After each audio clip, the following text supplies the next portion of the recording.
아. 장이가 처절한 비명을 내지르며 부러진 팔을 끌어안고 땅에 쓰러졌다.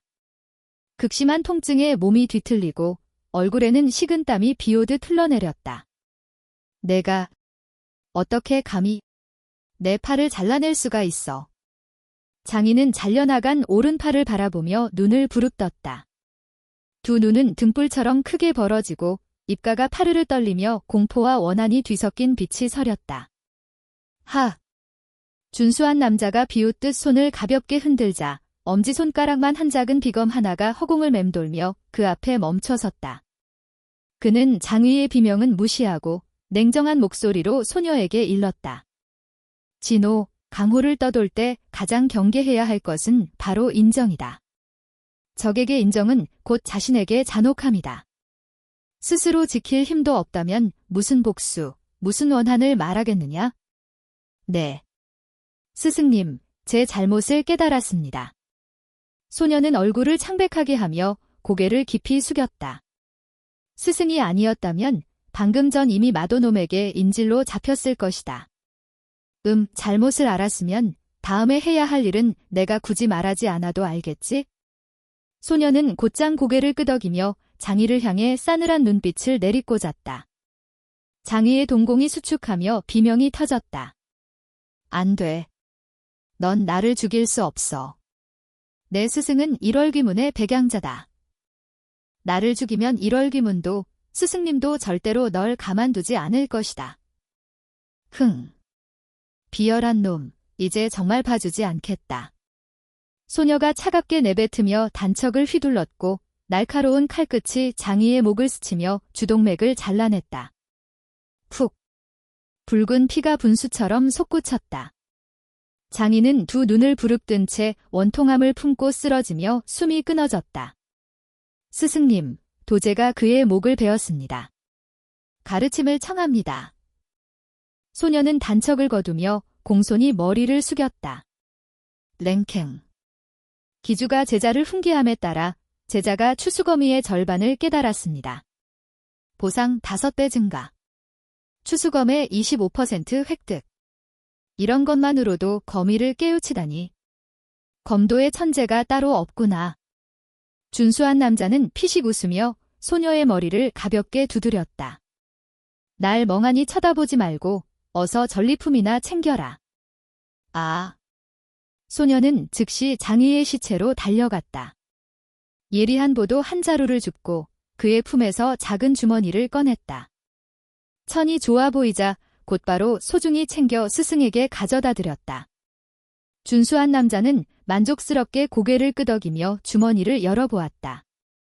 안에는 몇 병의 단약이 들어있었다. 그는 그것들을 허리띠 속에 집어넣고 두 손을 뒤로 한 채 백낙일과 이청전 쪽으로 걸어갔다. 두 사람은 처음부터 끝까지 침묵으로 상황을 지켜보았고 소녀가 장의를 죽이는 장면을 보자 두려움이 몸을 파고들었다. 일월귀문은 대진 왕조 10대 마도 문파 중 하나, 아무 평범한 문파가 감히 맞설 수 있는 존재가 아니다. 그런 자를 이 준수한 남자는 태연히 제자에게 죽이도록 내버려 두었다. 이 사람 역시 뒤에 어떤 거대한 세력이 있는지 짐작이 갔다. 둘은 마음속이 크게 흔들리며 경계 어린 시선으로 그를 바라보았다. 겁낼 것 없다. 나는 제7봉의 효현이다. 그리고 이 아이는 내 대제자, 림진호다. 효현. 혹시 제7봉의 효현 장로님. 두 사람의 눈이 크게 뜨이며 흥분이 번뜩였다. 효현은 홍몽종의 제1천재. 20살에 축기 10중에 도달했으나 금단을 돌파하기 위해 지난 5년간 은거하거나 유람 중이었다. 홍몽종 내에서도 이름만 들어본 자가 태반이니 백낙일과 이청전이 알아보지 못한 것도 무리는 아니었다. 효현 장로가 우유부단하다고들 하던. 방금 보니 상당히 결단력 있고 냉혹한데? 역시 소문은 믿을 게 못 되지. 백낙일은 길게 숨을 내쉬며 감사한 표정으로 손을 모아 인사했다. 소견 올립니다. 소청로 장로님, 그리고 림 사형. 저는 이봉의 축현 장로님의 친전 제자 백낙일입니다. 이쪽은 제3의 이청설입니다. 두 분이 아니었다면 저희는 이미 목숨을 잃었을 것입니다. 정말 감사드립니다. 소현은 가볍게 손을 내저었다. 홍몽종의 제자라면 친전이든 자벽이든 상관없다. 손을 빌려주는 정도는 당연한 일이지. 다만 묻고 싶구나. 두 사람이 왜 이런 외진 곳에서 일월귀문에게 포위당한 거지? 백낙일과 이청설은 서로 눈빛을 주고받고는 고개를 끄덕여 모든 사정을 자세히 말했다.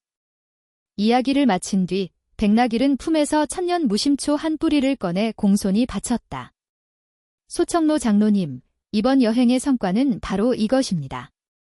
장로님이 제때 오지 않으셨다면 이미 일월귀문에게 빼앗겼을 것입니다. 그러니 이 무심초를 은혜에 대한 작은 보답으로 받아주십시오. 천년 무심초는 귀한 약재지만 금단기 이상의 수인에게는 있어도 그만, 없어도 그만인 물건이다. 내 등급 축기단을 만드는 재료로 쓰여 축기 돌파 시 자부를 기르고 기초를 단단히 해준다. 소현은 사양하지 않고 바로 받아들며 저장 주머니에 넣었다. 나는 속 좁은 사람이 아니다. 축기단을 만들고 나면 너희에게도 몇 알 나눠주마. 백낙일과 이청설은 크게 기뻐하며 얼굴이 환해졌다. 소현은 칠봉의 장로이자 종문 제1의 천재. 비록 두 사람은 그의 정확한 경지를 보지 못했지만 아까 진호와 나눈 말을 통해 이미 금단에 올랐음을 알았다. 25의 금단. 앞날은 말할 것도 없이 창창하다. 천년 무심초 하나로 이런 인연을 맺게 되다니 그들에게는 큰 행운이었다. 게다가 축기단까지 나눠주겠다니 마다할 이유가 없었다. 감사합니다. 소청로 장로님. 소현은 담담히 팔소매를 흔들었다. 나에게 고맙다고 할 건 없다. 축기단은 원래 진호에게 줄 예정이었다. 너희에게 나눠주는 것도 진호의 뜻이다. 고맙다면 림 사형에게 감사를 표하도록. 백낙일과 이청설은 고개를 끄덕이며 진호에게 허리를 숙였다. 림 사형님, 감사드립니다. 진호는 이런 정중한 감사 인사를 받아본 적이 없어 당황하며 두 손을 휘저었다. 아뇨. 그러실 필요 없어요. 사부님이 늘 말씀하시길 세상에 억울한 일이 있으면 칼을 뽑아 돕는 것이 도리라 하셨고 더구나 같은 동문이라면 서로 도와야 한다고 배웠습니다. 저는 그저 사부님의 가르침대로 했을 뿐이에요. 어찌되었든 림 사형님이 저희를 구해준 건 사실입니다.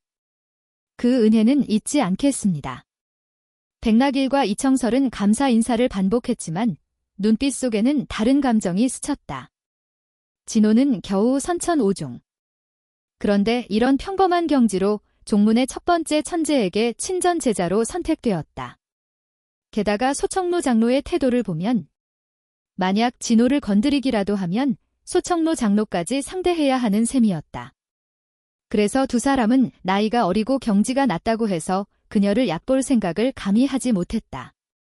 그들이 더 이상 감사 인사를 반복하지 않자 진호는 안도의 숨을 내쉬었다.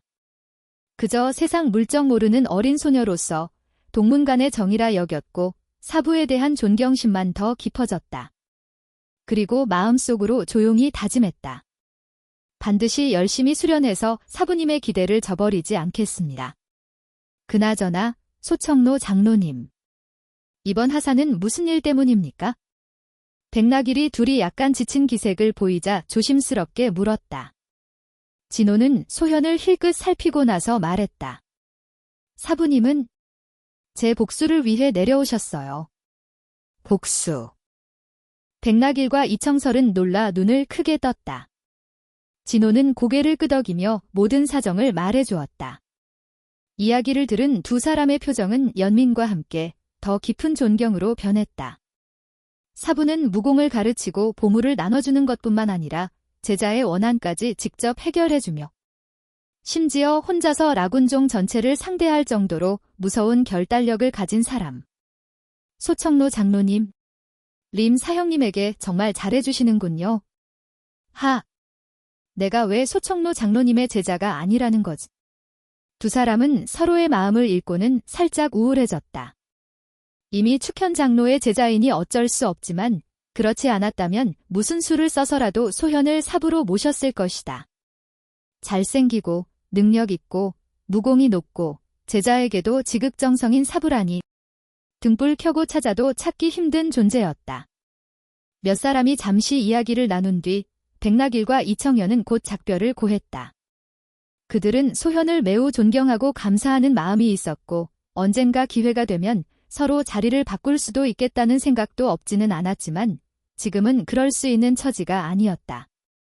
홍몽종과 나란히 이름을 올리는 문파를 상대로 소현과 함께 맞선다는 건 그들에게는 실력도 없고 용기도 없었다. 소현은 이에 대해 아무런 불만도 없었다. 애초에 두 사람을 구해준 것도 그저 손이 가는 대로였고 보답을 기대한 적도 없었다. 게다가 그들은 이미 천년무심초로 은혜를 갚았다. 더구나 두 사람의 실력은 턱없이 부족해 데리고 다니면 오히려 짐만 될 뿐이었다. 마침 헤어지려던 순간 하늘에서 갑작스레 길게 갈라지는 듯한 외침이 울렸다. 이어 하늘 끝에서 두 줄기의 빛이 날아왔다. 금단고수. 백낙일과 이청현의 얼굴빛이 변하며 경계심을 드러냈다. 날아온 이는 중년의 남자 둘이었다. 한 명은 흰 도포를 입었는데 피부가 수처럼 검어 얼굴의 이목구비가 흐릿해 보일 정도였다. 다른 한 명은 검은 도포를 걸쳤으나 얼굴은 창백하게 질려 있었고 음침하고 독한 기운을 풍겼다. 한 명은 새까맣고 한 명은 새하얗다. 저승의 무상이라도 된 듯한 두 사람은 차가운 눈빛에 깔보는 기세를 담아 보기만 해도 쉬이 건드릴 상대가 아닌 것이 드러났다. 두 사람은 소현 일행의 머리 위에 나타났지만 바로 내려오지 않고 허공에서 그들을 내려다보았다. 그 시선이 진호에게 닿자 두 사람의 눈에 살기가 번쩍 스쳤다. 하얀 도포의 사내가 말했다. 좋아, 결국 너였구나. 주제도 모르는 것이 내 제자를 죽여? 목숨이 아까운 줄 모르는군. 이 말을 듣자 백낙일과 이청현은 크게 놀랐다. 아까의 상황과 이 사내의 인상을 떠올려 보면 그가 바로 장이의 스승지월귀문 장로 백양자임이 쉽게 드러났다. 예상 밖이었던 건 장이가 죽었는데도 스승의 노여움을 이렇게 빨리 불러온 점이었다. 아마 죽기 직전에 어떤 비법을 써서 신호를 남긴 모양이었다. 두 사람은 서로를 바라보았고 눈빛에는 깊은 불안이 비쳤다. 1월 귀문의 두 금단 장로는 실력이 무척 강하다. 소현이 이미 금단에 올랐다고 해도 혼자 둘을 상대해 목숨을 걸고 싸운다면 이기기 어렵다. 그런 생각이 스칠 때 그들은 소현을 바라보았다. 그런데 그가 너무도 침착했다. 이미 알고 있었다는 듯이 진호 또한 조금도 두려운 기색이 없고 오히려 소현을 뜨거운 눈빛으로 바라보고 있었다. 그 모습은 두 사람의 의문을 더욱 키웠다. 어째서 스승과 제자 모두 전혀 긴장하지 않는 것인가? 난 너희가 안 오는 줄 알았다. 꽤 오래 기다렸군. 소현의 한마디에 모든 시선이 그에게로 쏠렸다. 두 금단 장로의 눈도 동시에 그리로 향했다. 강호에 떠도는 말로는 1월 귀문에는 혼을 잡아가는 흑백무상 두 장로가 있다더군. 너는 백양자고 옆에 검은 도포를 입은 자는 청양자겠지? 너 누구냐? 백양자가 눈살을 찌푸리며 물었다. 의심이 스쳤지만 경계는 풀지 않았다. 나 홍몽종의 작은 장로 소현이다. 장이라는 계집아이를 죽인 건 내 제자다. 소현은 아무렇지도 않게 웃으며 말했다. 백양자는 순간 멈칫하더니 소현을 한번 훑어보고는 크게 웃어댔다. 건방지긴.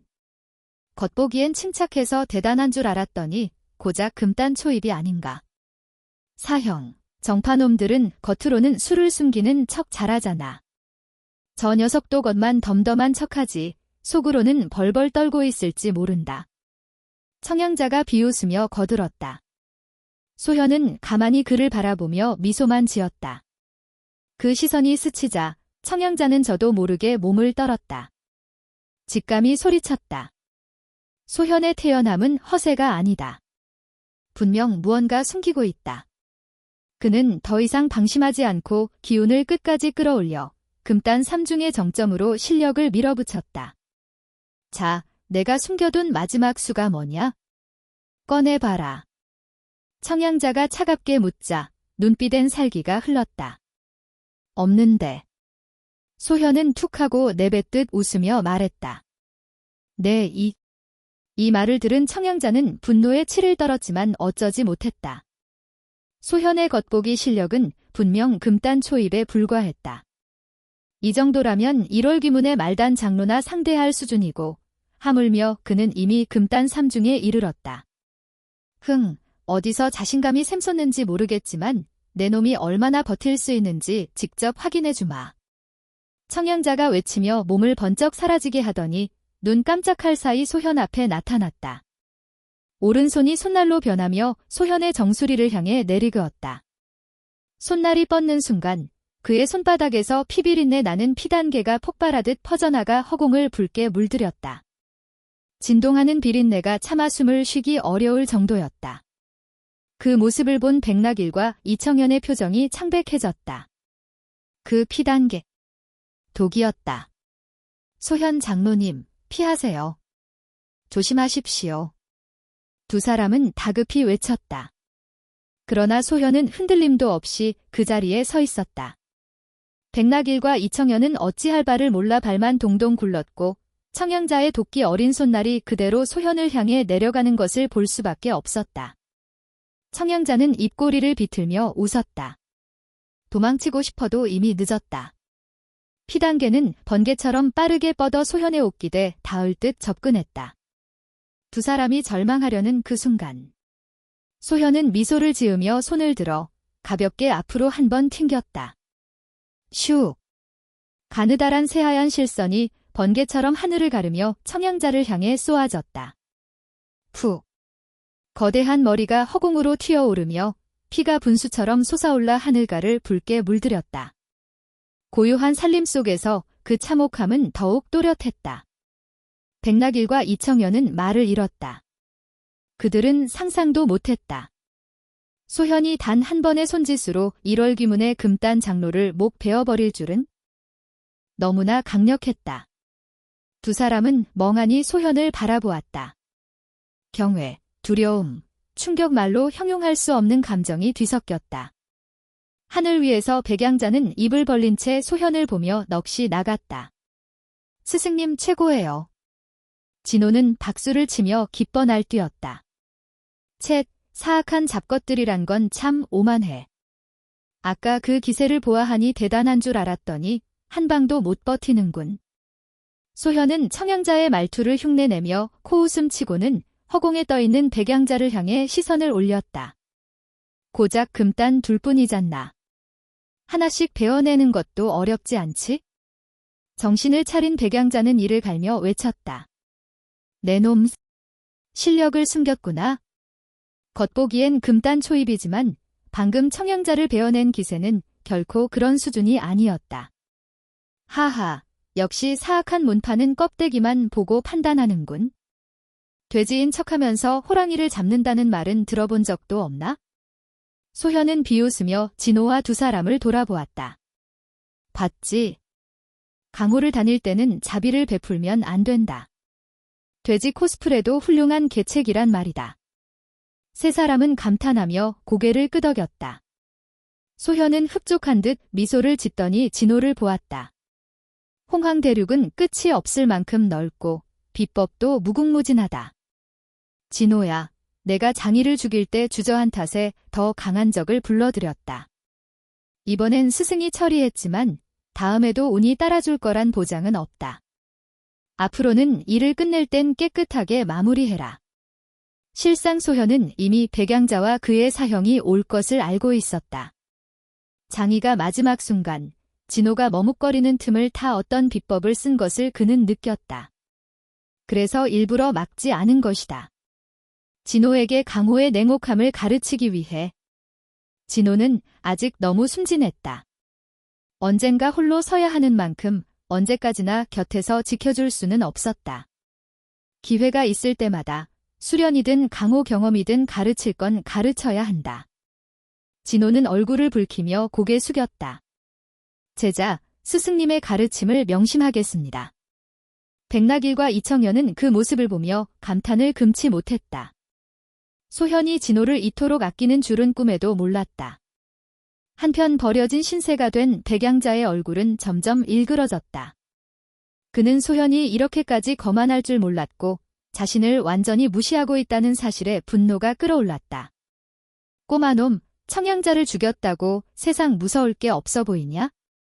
오늘 내가 보여주마.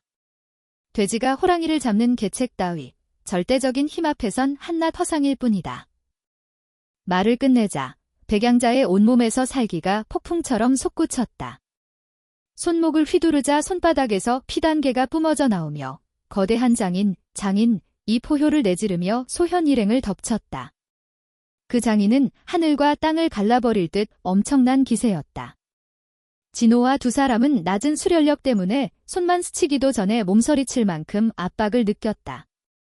하지만 소현은 바위처럼 흔들림 없이 자리에서 한치도 움직이지 않았다. 공격을 보지도 않는 듯 고개조차 들지 않았다. 대단한 척하더니 고작 금단 오중이군. 절대적인 힘 운운하기엔 병약한 그놈과 별 차이가 없는데? 내 이놈, 감히. 백양자의 눈에서 한기가 번쩍이며 피단계가 더욱 폭발했다. 쾅! 거대한 장인이 수십 갈래로 찢어져 피빛 장인들이 폭우처럼 쏟아졌다. 하나하나가 처음의 장인과 맞먹는 위력을 지닌 무시무시한 공격이었다. 끝장이다. 백낙일과 이청현은 절망적인 표정으로 외쳤다. 이 정도 위력이라면 홍몽종의 장문인조차 막기 어려울 것이다.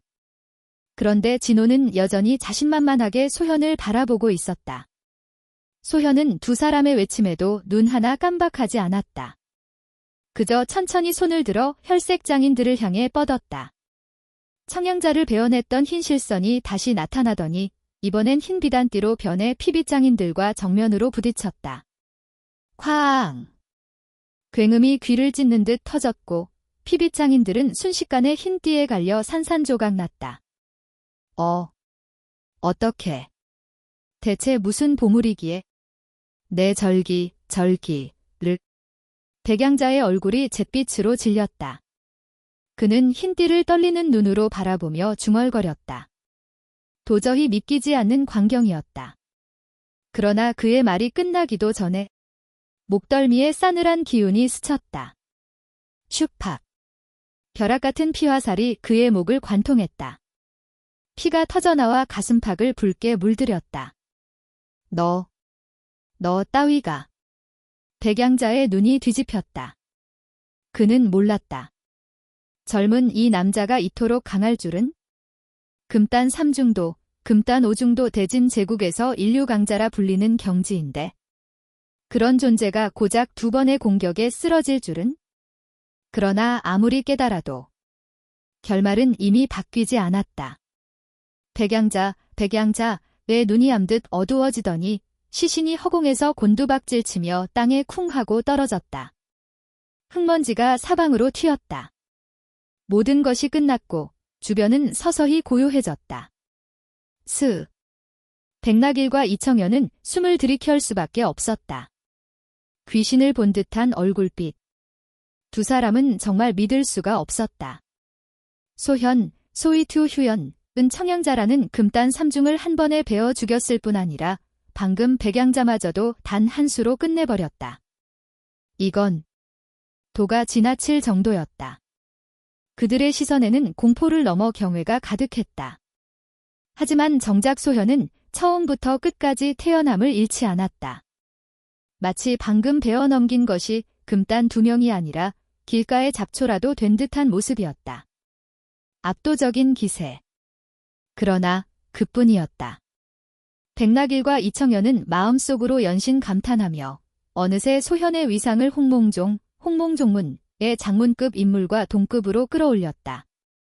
소현이 손을 가볍게 젓자 엄지손톱만 한 별표 요지유검 별표 이 나라와 한 줄기 유광이 되어 그의 허리춤 저장주머니 속으로 쏙 들어갔다.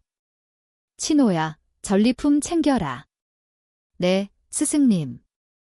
친호가 발랄하게 대답하며 청양자와 백양자의 시신에서 저장주머니 하나와 자옥반지 하나를 빠르게 찾아 소현 앞으로 내밀었다. 스승님. 두 사람 몸에서 저장주머니 하나랑 아주 예쁜 반지가 나왔어요. 안에 뭐가 있는지 보실래요? 소현은 반지를 받아들며 속으로 웃었다. 이 아이, 이제는 아주 능숙하군. 확실히 경험이 곧 실력이다. 정실력을 반지 안쪽으로 밀어넣자 공간은 크지 않았지만 수만 개의 하품 영석, 수천 개의 중품 영석, 그리고 이 3단계의 각종 단약이 10여 병씩 들어있었다. 저장주머니에 든 것은 훨씬 적었지만 그래도 모두 귀한 물건이었다. 소현은 전혀 아끼지 않았다. 아예 반지와 저장주머니, 거기에 아까 전장의 장의의 저장 물품까지 몽땅 꺼내 친호에게 던졌다. 바보 같은 아가, 이건 저장 반지다. 저장주머니보다 훨씬 고급이지.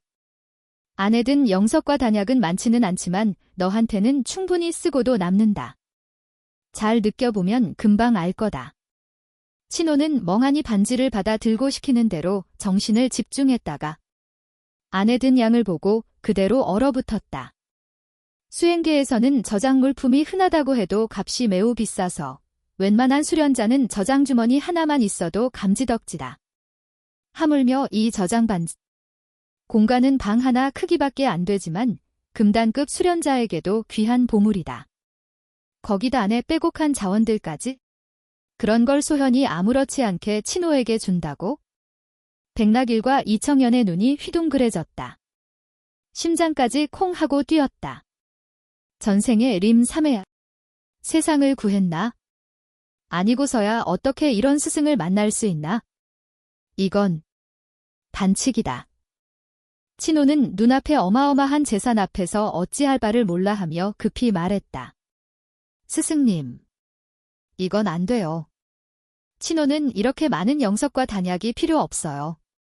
소현은 눈을 가늘게 뜨고 웃었다. 왜? 스승이 너무 조금 줬다고 싫다는 거냐? 아, 아뇨. 그게 아니고, 그게 무엇이냐? 스승이 준 것은 취소 못한다. 소현은 친호의 말을 끊고 옷소매를 휘저으며 내려갔다. 네. 친호는 고개를 숙이며 조용히 받아들였다. 스승이 이렇게 정해주었다면 이미 마음을 정한 것이다. 더 거절했다가는 스승의 마음을 거스르는 일이 된다. 친호는 평생 갚아도 다 못 갚을 은혜를 알고 있었다. 그저 스승의 기대를 저버리지 않는 것만이 자신이 할 수 있는 유일한 보답이었다. 랭캥. 기주가 제자에게 하품 영석 68,720개, 중품 영석 4,600개를 하사했습니다. 반사 보상 5,000배, 극품 영석 200개 획득. 랭캥. 기주가 제자에게 2단계 응원단 36개, 3단계 비황단 16개를 하사했습니다. 반사 보상 20배, 4단계 양신단 1개 획득. 랭캥. 기주가 제자에게 1000년 무심초 한 뿌리를 하사했습니다. 반사 보상 5배, 5000년 무심초 한 뿌리 획득. 랭캥. 기주가 제자에게 저장 반지 100평방미터 1개, 저장 주머니 50큐빅미터 2개를 하사했습니다. 반사 보상 100배 저장 반지 15,000평방미터 1개 획득. 시스템 알림이 연달아 울리며 소현의 가슴을 뛰게 했다. 영석은 이 세 개의 통화이며 하중 상 극품 4등급으로 나뉜다. 등급마다 100, 1 비율로 환산된다. 극품 영석 200개는 하품 영석 2억 개와 같다. 게다가 극품 영석은 희귀함 때문에 실제 가치는 더더욱 높다. 4단계 양신단 또한 영수요수를 기르는 데 쓰는 귀중한 단약으로 아무리 큰 문파라도 쉽게 손에 넣을 수 없는 보물이다. 소현은 말 그대로 탈피하여 단숨에 부유한 대수행자가 되었다. 스승님, 저장 반지가 있으니까 이 2개의 저장 주머니는 제가 써도 남아요? 백사형이랑 이 3회에게 주고 싶어요. 괜찮을까요? 친호가 눈을 반짝이며 물었다. 소현은 잠시 놀라 되물었다. 그 둘에게 주고 싶다고? 친호는 조용히 고개를 끄덕였다.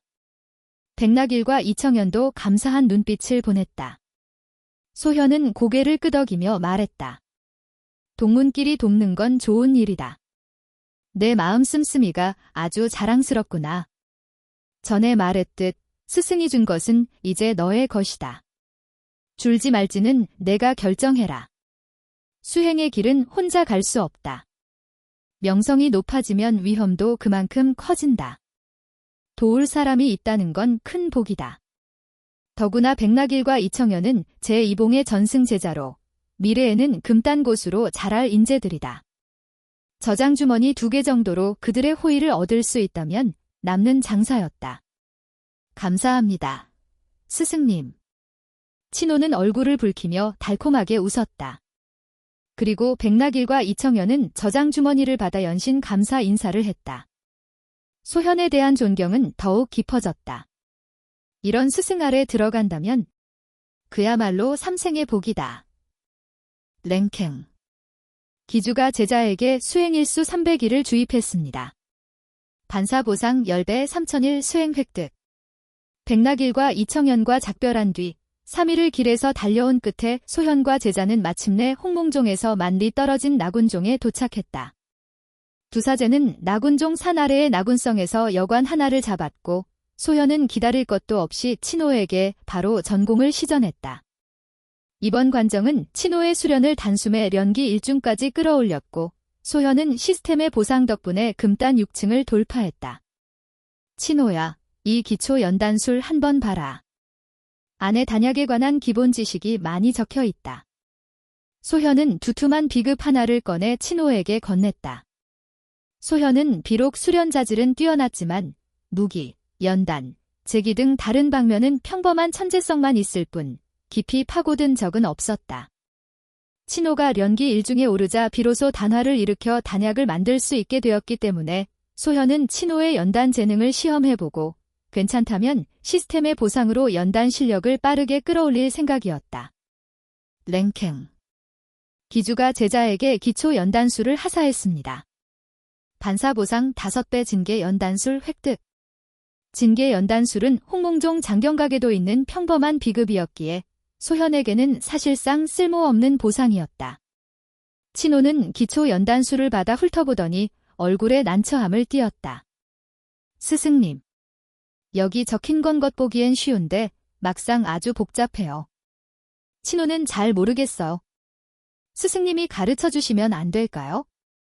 친호는 정말 배우고 싶은 눈빛이었다. 그 간절한 눈빛을 보자 소현은 미소를 띠며 고개를 끄덕였다. 그리고 비급을 받아들고 차근차근 설명했다. 연단의 도는 광대하고 심오하지만 임무는 아주 간단하다. 몸의 연기를 단화로 바꾸고 단로를 적절히 가열에 말린 뒤 처방에 적힌 순서대로 약재를 넣기만 하면 된다. 소현은 연단을 잘 하지는 못했지만 기초 원리는 꿰뚫고 있었다. 하지만 친호는 여전히 이해가 잘 안 가는 듯 했다. 소현은 웃으며 말을 이었다. 단화란 연단의 뿌리이자 핵심이다. 몸의 연기를 불의 형태로 바꿔 단로의 온도를 가장 적절한 상태로 유지하는 것. 그래야 약액이 변질되거나 과열되거나 굳지 않고 그저 기다리면 단약이 완성된다. 하지만 단화를 제대로 제어하지 못하면 약재를 아무리 순서대로 넣어도 실패율은 무섭도록 올라간다. 친호는 곧바로 깨달은 듯 물었다. 그럼 련기는 1단계 단약만 만들고 축기는 2단계, 금단은 3단계 단약을 만들 수 있는 것도 경지가 높을수록 단화의 온도가 더 높아서 그런 건가요? 그래, 그렇다. 소현은 흐뭇하게 고개를 끄덕였다. 친호는 확실히 총명했다. 기초만 이해했다면 이제는 손에 익히는 일만 남았다. 시간을 들이면 곧 익숙해질 거다. 소현은 비급 한 구절을 가리켰다. 이 1단계 보원단은 기혈과 연기를 회복하는 단약이다. 여기 제조법과 필요한 약재가 적혀 있으니 나가서 단로 하나와 약재를 사와서 연습해 보아라. 네, 스승님. 친호는 예를 올리고 기운차게 뛰어나갔다. 친호의 밝은 뒷모습을 바라보며 소현은 가볍게 웃었다. 기초 연단은 분명 쉬운 편이다. 하지만 이는 충분한 자원과 끝없는 인내가 있을 때의 이야기다. 다행히 지금 소현은 자원이 넉넉했다. 친호에게 마음껏 지원해 줄 수 있었다. 그러나 진정한 연단대사가 되려면 단순히 조상들이 남긴 처방을 따라 만드는 것만으로는 부족하다. 각 약재의 속성, 조합, 특성을 명확히 이해해야 한다. 참된 연단대사는 처방을 그대로 따르는 데서 그치지 않고 스스로 처방을 개량해 새로운 단약을 만들어낼 수 있는 자다. 그래서 연단의 기초는 쉬우나 약재와 불의 진위를 깨닫는 것이 어렵다. 이 아이의 연단 재능이 어떨지? 설마 나처럼 서툰 연단사는 아니겠지? 소현은 기대 섞인 걱정을 품고 있었다. 하지만 곧 그 걱정은 현실이 되었다.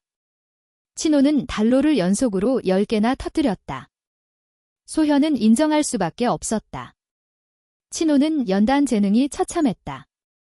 심지어 자기보다도 못했다. 공든 탑이 무너진 듯한 기분에 소현은 웃어야 할지 울어야 할지 몰랐다. 만약 미리 방 안에 폭발 방지 금제를 깔아두지 않았다면 친호가 터뜨린 달로 수십 개는 여관을 통째로 날려버렸을 것이다. 그래도 친호는 성실한 아이니 기초 정도는 충분히 익힐 수 있을 거다. 남들보다 시간이 좀 더 들 뿐이지. 그리고 솔직히 말해. 이 아이는 정말 끈기 하나는 대단하구나. 달로가 터질 때마다 기력이 빠질 텐데 10번이나 터뜨리고도 한마디 불평이 없다니. 정말 대단한 서툰 연단사다. 소현은 친호의 뜨겁게 상기된 얼굴을 보며 감탄했다. 그렇게 둘은 방 안에서 계속 연단을 반복했고 그 사이 소현은 친호에게 기초 연단수를 바탕으로 한 실전 감각을 쉬지 않고 가르쳤다. 친호는 여전히 진전이 없었지만 소현의 연단 실력은 눈에 띄게 향상되고 있었다. 랭캥. 기주가 제자에게 연단도, 입문을 전수했습니다. 보상 10배 연단도, 숙련, 획득. 시간은 빠르게 흘러 소현과 친호가 여관 생활을 한 지 어느덧 7일째 되었다. 그리고 그날 시스템의 음성이 다시 울렸다. 방문 기술은 숙련도에 따라 입문, 숙련, 정통, 대성, 입도의 5등급으로 나뉜다. 연단도, 숙련 연단 성공 확률 20%. 설명을 들은 소현은 머리를 싸쥐었다. 7일 동안 죽도록 노력해 어느 정도는 연단 이해도를 쌓아 숙련 정도는 되었다고 스스로도 느끼고 있었는데 시스템은 그걸 보상으로 또 던져주는 것이었다. 친호는 검도 재능이 괴물인데 연단 재능은 왜 이리 참혹하냐. 이 7일을 검을 가르치는 데 썼다면 결과는 하늘과 땅 차이였을 텐데. 소현은 깊게 한숨을 쉬었다. 역시 교육은 제자의 재능에 맞춰야 한다는 옛말이 틀린 게 없구나. 트지노가 단도에 입문한 뒤 두 스승 티아로는 마침내 방을 나섰다. 트지노는 한껏 기운이 솟은 듯 보였고 소현은 살아난 사람처럼 숨을 돌렸다. 제자를 가르치는 일은 정말로 지치는 법이다. 만약 시스템의 반사 혜택이 아니었다면 소현은 죽어도 이런 품만 들고 이득도 없는 일을 하지 않았을 것이다. 혼자 잘 먹고 잘 살면 온 집안이 편한 법, 좋지 않은가? 가만히 있어도 투유가 쑥쑥 오르면 더더욱 좋지 않은가? 스승님, 제 생각엔 단도는 어렵긴 하지만 저와 잘 맞는 것 같아요. 지금은 기초 정도는 익혔는데 스승님, 언제 제게 직접 단약을 만드는 법을 가르쳐 주실 건가요? 트지노는 얼굴이 붉게 달아오른 채 들뜬 표정으로 물었다. 소현과 오래 지내다 보니 둘 사이도 훨씬 가까워졌고 트지노 역시 더는 예전처럼 소현을 어려워하지 않았다. 소녀다운 성격도 차츰 드러나고 있었다. 이 녀석은 폭발해도 또 하고 싶어 하는구나. 소현은 호랑이를 보는 듯 두려웠지만 트지노를 실망시키고 싶지 않아 난처하게 웃으며 말했다. 트지노, 단도는 하루아침에 되는 게 아니다. 오랜 시간 쌓아야 하고 그건 내가 스스로 깨쳐야 할 부분이다. 지금은 더 가르쳐 줄 것이 없구나. 소현의 말에 트지노의 얼굴이 금세 어두워졌다. 고개를 숙이고 아주 작은 목소리로 말했다. 정말 그런가요? 그렇지. 지금 너는 이제 막 시작한 풋내기일 뿐이야. 더 많이 접하고 익숙해지면 내 말이 맞다는 걸 스스로 알게 될 거다. 트지노의 서운한 표정을 본 소현은 조금 미안해졌고 그녀를 달래기 위해 억지로 이유를 붙였다. 하지만 소현은 알지 못했다. 트지노가 그의 지도를 바라는 이유는 단순히 단약 실력을 올리고 싶어서만이 아니었다는 것을. 소녀의 마음은 은근하고 알기 어렵다. 둘 다 마음의 생각이 걸린 채 객잔대청에서 식탁 하나를 잡고 밥을 먹었지만 마음이 영 편치 않았다. 천기로에서 내일 경매회를 연다더군. 귀한 재료도 많고 단약도 여럿 나온다는데 그중에 나와 아주 잘 맞는 지하, 지게, 하품보검도 있다 하니 한번 봐두고 싶구나. 시야도 넓힐 겸. 영석이라도 있어야 넓히지 않겠어? 괜히 잘난 척하며 갔다가 돌아올 땐 부모 잃은 얼굴하고 오지나 마라. 너무 그러지 마라. 사지 않아도 구경은 할 수 있잖아. 나도 예전엔 내 마음 같았다. 그런데 막상 들어가 보니 전부 세상에 이름난 부자들 뿐이더군. 그 사람들이 아무렇게나 부르는 가격이 우리 몇 대가 모아도 못 미친다. 충격 먹고 바로 나왔다. 가고 싶으면 혼자 가라. 경매회. 소현이 고개를 들며 보니 근처에 모인 두 SI들이 웅성거리며 이야기하고 있었다. 스승님, 천기로는 어떤 문파인가요? 경매회는 또 뭔가요? 트지노는 생전 처음 듣는 말투라 의아해했다. 홍몽종과 달리 천기로는 거대한 상업 조직이다. 의뢰, 암살, 정보 수집, 정보 매매, 물품 경매, 심지어 대세력의 인재 육성까지. 돈이 되면 다 한다. 대진뿐 아니라 외부까지 세력이 뻗어 있지. 이번 경매회도 그중 하나다. 천기로가 직접 여는 거라 귀한 재료, 이초, 이수 내단, 법보 무기, 비적 공법 같은 값비싼 물건들이 많이 나온다. 소현은 차근히 설명했다. 트지노는 고개를 끄덕였지만 눈빛엔 호기심이 반짝였다. 그 표정을 본 소현은 바로 속을 읽고 웃으며 물었다. 왜 그러느냐? 너도 다른 투 SI들처럼 구경하고 싶어. 트지노는 고개를 저으며 말했다. 그냥 궁금할 뿐이에요. 남들과 경합할 생각은 없어요. 스승님이 이미 저에게 좋은 보물들을 많이 주셨는데 굳이 경매에 물건 따위 신경 쓸 필요도 없죠. 그 말에 소현은 웃음을 터뜨리고 그녀의 머리를 쓰다듬었다. 정말 이 녀석. 갈수록 달콤하게 굴어. 하지만 이 경매회 그냥 지나치기엔 아쉽다. 어차피 내 공간 반지엔 팸 영석이 산더미인데 한 번쯤은 열기 구경을 해야 하지 않겠는가? 다음 날 아침. 바람은 부드럽고 하늘은 씻어낸 듯 맑고 구름 한 점 없다. 라군성. 소현은 트지노를 데리고 성에서 가장 번화한 중심가에 있는 유명한 주루로 향했다. 여기는 천기로 경매 전용 분점이었다. 이미 문 앞은 발 디딜 틈 없이 붐볐고 떠드는 소리로 가득했다. 천기로는 라군성뿐 아니라 대진 전체에서도 신뢰가 두텁다. 이번 경매는 여러 유명 인물들과 강자들, 그리고 수많은 독행투 SI들도 불러 모았다. 독행투 SI들은 귀한 보물을 눈으로 확인하려고 혹은 다른 투 SI들과 교류하려고 모이는 법이다. 물론 여기서 작은 기연이라도 얻을 수 있다면 더더욱 좋고 그들에게 기연이란 스스로 쟁취해야 하는 것일 뿐. 천기로의 규칙은 그리 엄격하지 않았다. 초대받은 손님이 아니어도 들어가 경매에 참여할 수 있었다.